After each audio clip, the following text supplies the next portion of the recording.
Welcome back to the Longines Arena and Al Shakab. We are at the halfway point of Global Champions League on the opening stage of a brand new 2025 season. And already there have been some very, very interesting talking points. None perhaps even bigger than the arrival of the Monaco Comets. We spoke to Deborah Mayer. We had Edwina Tops-Alexander in the studio earlier on.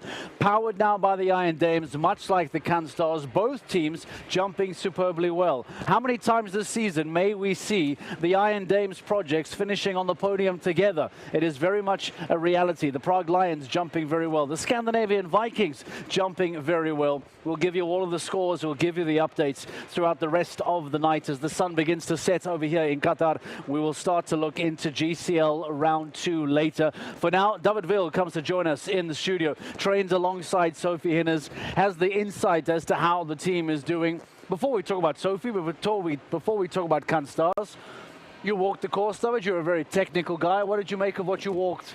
Did it play out the way you felt it was going to?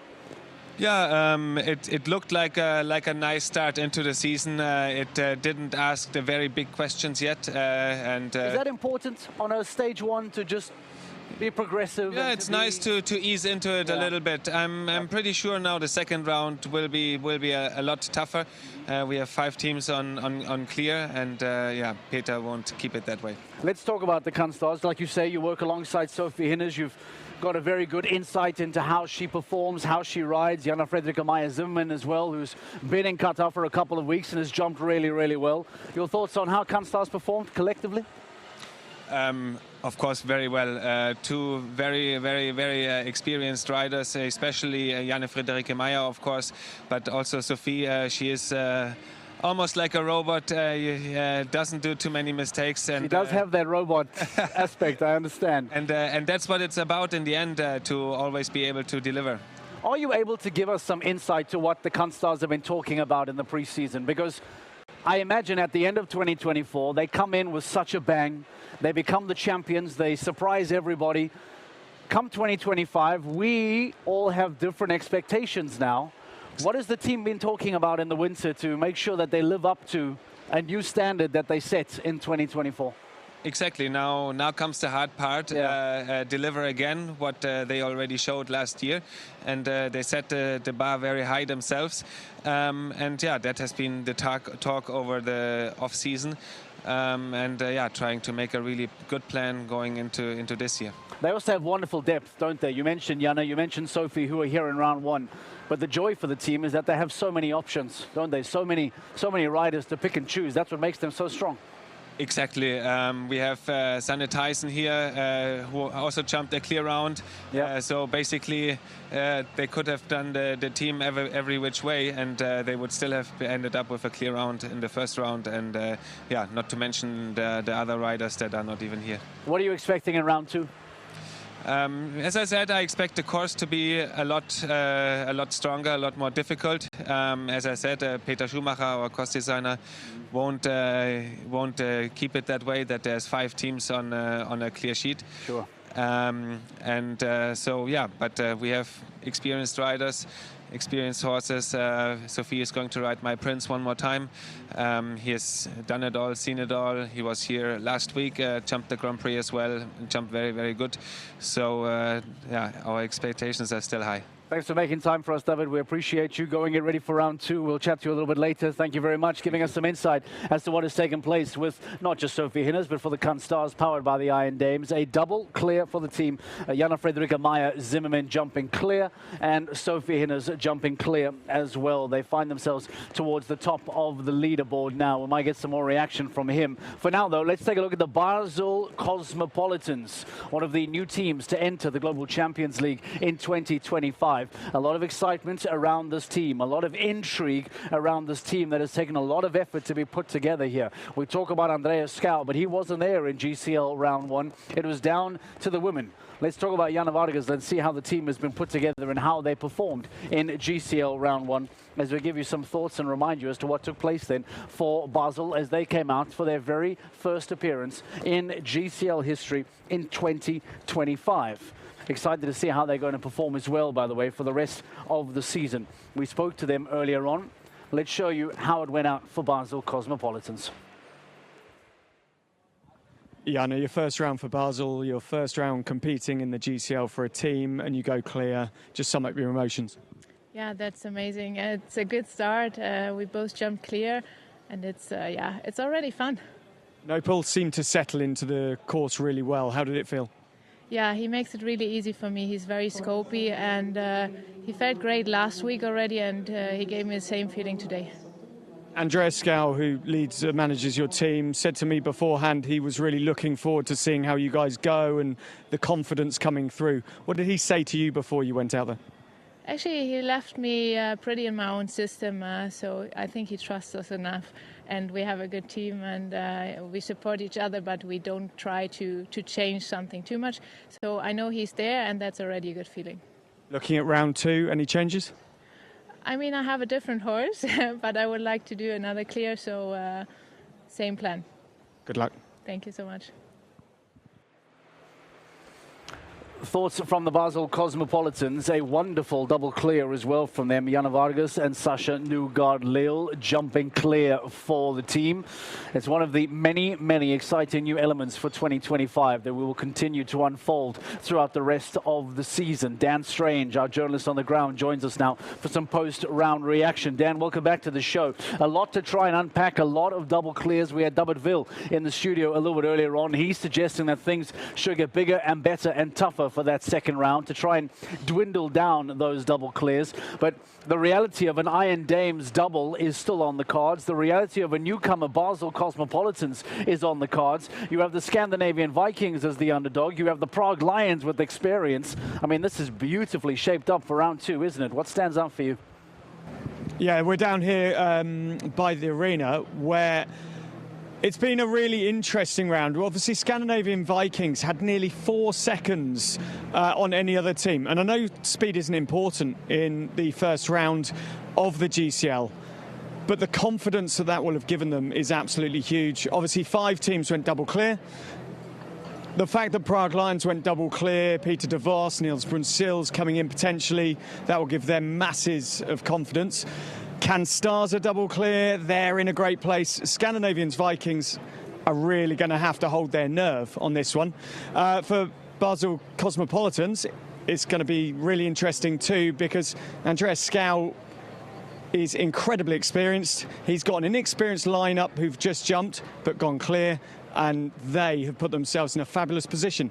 It's, again, anxious. It's tight down here by the arena, but it's oh so exciting as we go up to 1.60 m in round 2. Ed, I beg your pardon, Dan. I'm thinking about Ed Holloway. We're going to go to him in a few moments' time. Dan, let's talk about what's been suggested for round 2. You've spoken to some of the riders. You've spoken to some of the teams. What are some of these suggestions? What are what are the possible changes we may be looking at for GCL round 2? What stands out? Well, for Prague Lions, of course, Niels Brunsils said he could come in. They were keeping their cards very close to their chest. Scandinavians Vikings definitely ride the same horses, so it's going to be interesting to see how they go, and can they perform at 1.60 m? Have they got the pace when they need it in round 2? Apart from that, everyone was keeping everything fairly tight-lipped. Although Can Stars, Sophie and Jana, I believe, are going to stay with the same horses. My Prince definitely jumping in round 2. All right, Dan Strange, thank you very much for that. We're going to get back to you a little bit later on, start to preview the second round of Global Champions League live from Doha. Thank you. We'll come back to you. Let's talk about a virtual ranking. If things were to end right now, if you were to press the pause button, in fact, press the stop button and end play right now, what would it look like on a virtual ranking? Who then is ahead? Where do they find themselves? That might be interesting to see what it looks like going into that second round. This is what a virtual standings look like now at the end of GCL round 1 in Doha. This is the first official stage of the 2025 season. And it starts with a handful of teams all on double clear. Time would come into the conversation. Time would be a factor here, and it is going to be a talking point a little bit later. But the Can Stars, as it stands, virtual ranking after round 1, based on their time, would find themselves in the best position of the lineup. Let's talk about some of the rounds. Let's bring them up on screen for you, and we'll take you through them try and get some thoughts, some comments. We bring Ed Holloway into this competition as well, try and get some thoughts from him too. These are some of the standout performances from GCL round 1 here in Doha. As we mentioned, a handful of double clears. Let's then go to the first of them and start to unpack them for you. The Scandinavian Vikings, many people surprised by their performance. Well, they've stood up amongst the best. And they have delivered a wonderful double clear to put themselves in a great position going into that second round of GCL action later on. Deirdre Riley in particular has been really, really impressive here today. And Johan Sebastian Gulliksen has also been very, very good. Both of them delivering double clears for the Scandinavian Vikings. And they look as if they are a threat in the second round. We already mentioned the Basel Cosmopolitans, and we'll get to them in a few moments' time as well. Try and get some thoughts and reaction of Ed Holloway a little bit later on as well. We'll find out what's happening there too. But let's talk about the Basel Cosmopolitans.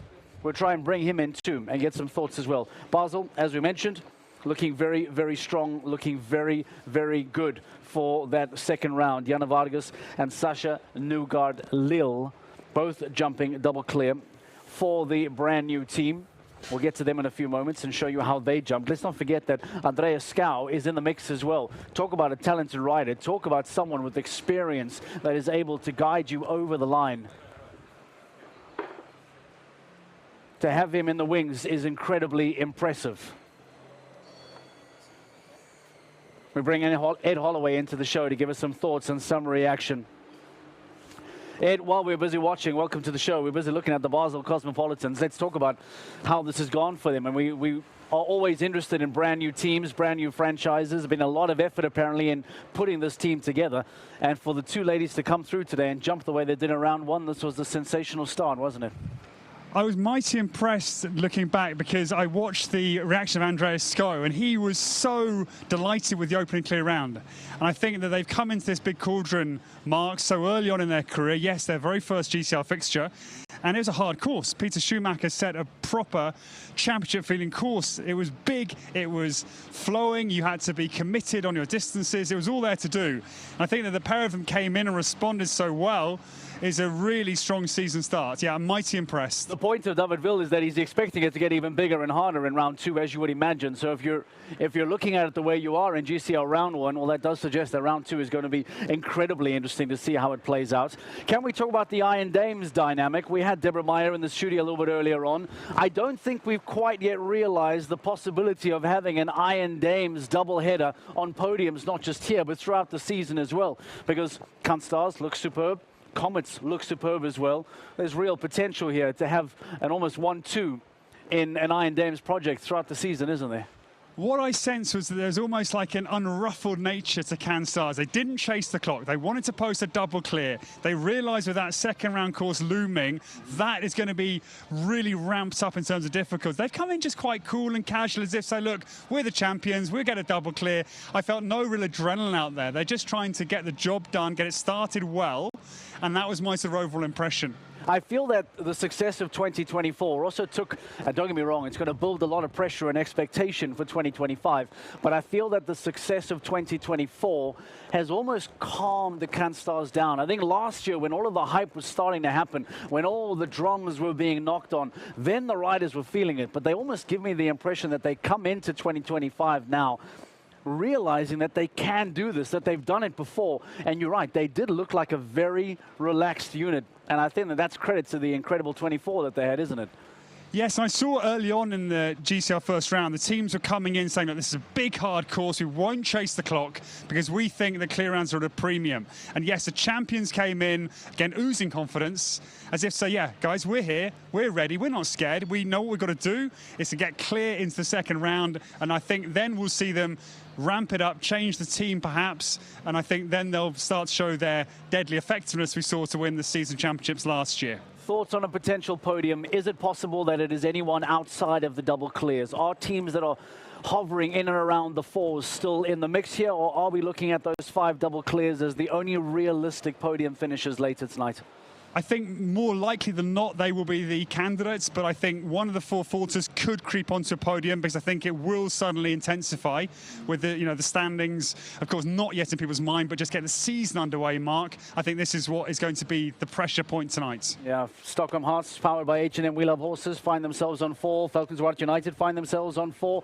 The returning Saint-Tropez Pirates, perhaps a long shot, find themselves on 4. So there are a handful of teams, as Ed mentions, that are just one fence behind. And if out of these top 5 teams, some faults do come in what is expected to be a bigger, tougher second round, well, there might be a shake-up in those standings come the end of the night. We take a quick break. When we return, we build up more for the second round of Global Champions League Round 2 as we get ready for the second part of the opening day here in Doha. Stay with us, and as we do, let's remind you as to what is taking place throughout the 2025 year. It is a jam-packed season as we head off to the most exclusive destinations in the world. This is where you can find the rest of GC action throughout the rest of the year.